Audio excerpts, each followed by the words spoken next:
उत्तर प्रदेश में पंचायत चुनाव का बिगुल बज चुका है।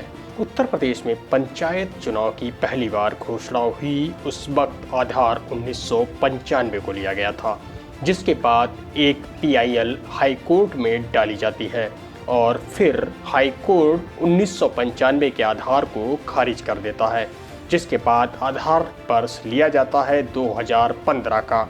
पर 2015 का जब चुनाव का आधार लिया जाता है तो 1995 के आधार के हिसाब से जो आरक्षण लागू किया गया था, एक बार पुनः उसकी मांग उठने लगती है, जिसको लेकर के सुप्रीम कोर्ट के वकील AP सिंह कानूनी लड़ाई सुप्रीम कोर्ट में लड़ते हैं। पर अब उनका दर्द सामने आया है। सुनिए उन्होंने क्या कहा।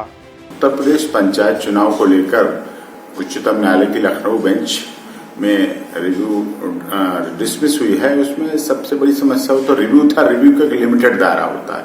अब विषय होता है जैसा कि लोगों की मांग है, लोग चाह रहे हैं, लोगों की इच्छा है कि इसकी इलेक्शन को, नोटिफिकेशन को चैलेंज किया जाए माननीय सर्वोच्च न्यायालय में। तो सुना आपने, सुप्रीम कोर्ट के वकील AP सिंह कहते हैं कि सीट तो बदलवाना चाहते हैं सभी लोग, पर सुप्रीम कोर्ट में कोई याचिका नहीं डालना चाहता है क्योंकि सबको अपना वोट बैंक दिखाई दे रहा है। ऑब्जेक्शन तो लगाए लोगों ने, आपत्तियां तो दाखिल की। अब वो आगे इसलिए भी नहीं आना चाह रहे कि माननीय सर्वोच्च न्यायालय में याचिकाकर्ता नहीं बनना चाह रहे। वो चाहते हैं 95 बेस रहे या 15 बेस रहे, उनकी विभिन्न अपनी अपनी इच्छाएं हैं, आकांक्षाएं हैं, राजनीतिक इच्छाएं होती हैं। लेकिन उन्हें ये लग रहा है कि अब जो हम याचिकाकर्ता यदि बनते हैं तो हमारा वोट बैंक, जो दूसरी जातियों के वोट बैंक है, जो गांव में दूसरी जाति के वोट बैंक है, कि अभी इस बार नहीं अवसर मिला तो अगली बार के लिए, क्योंकि राजनीतिक इच्छा शक्ति में चुनाव 5 साल का नहीं, अगली बार के लिए भी आदमी सोच के रखता है जब लड़ता है। तो उसे ये लग रहा है कि यदि मैं याचिकाकर्ता माननीय सर्वोच्च न्यायालय में बना इस चुनाव को लेकर तो मेरी दूसरी जाति के याचिका में क्या होगा नहीं होगा एक अलग विषय, लेकिन मेरी दूसरी जातियों के जो वोट हैं, वो जो हमारी वोट बैंक है, जो हमें साथ दे रही, जो अभी हमें सहयोग दे रही, जो हमारे साथ अभी है इस हालात में, तो वो नाराज हो जाएंगे। तो आगे के लिए उनके लिए प्रॉब्लम आएगी, उनके लिए समस्या आएगी, तो उनका वोट बैंक घटेगा।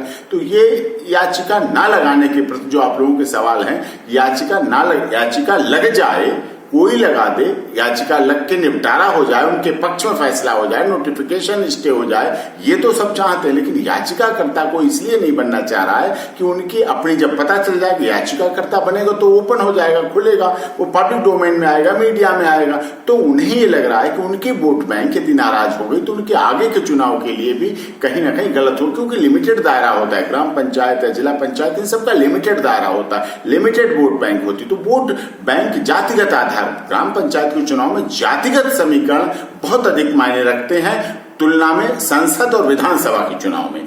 उनमें इतना जातिगत नहीं आता है रेशियो, लेकिन ग्राम पंचायत और इनमें जातिगत आंकड़े बहुत मजबूत होते हैं। तो जातिगत आंकड़ा नाराज ना हो जाए, उनकी अपनी वोट बैंक ना नाराज हो जाए, इस बात को लेके वो ज्यादा परेशान रहते हैं। चाहते हैं याचिकाओं के द्वारा फाइल, लेकिन याचिकाकर्ता ना बने, याचिकाकर्ता बनना ना पड़े, चुपके चुपके हो जाए, अंदर हो जाए, अंडरग्राउंड हो जाए, सीधे सीधे केवल डॉक्टर AP सिंह से बात करते करते हो जाए, उनसे बातचीत करते करते हो जाए, क्योंकि ऑब्जेक्शन भी उन्होंने लगाए, वो भी लगाए, उनको भी ज्यादा ऊपर नहीं करना चाहती, क्योंकि उसने अपनी वोट बैंक को खतरा है। ये इसमें अवश्य समझने की बात है, इसीलिए ये अवरोध पैदा हो रहा है।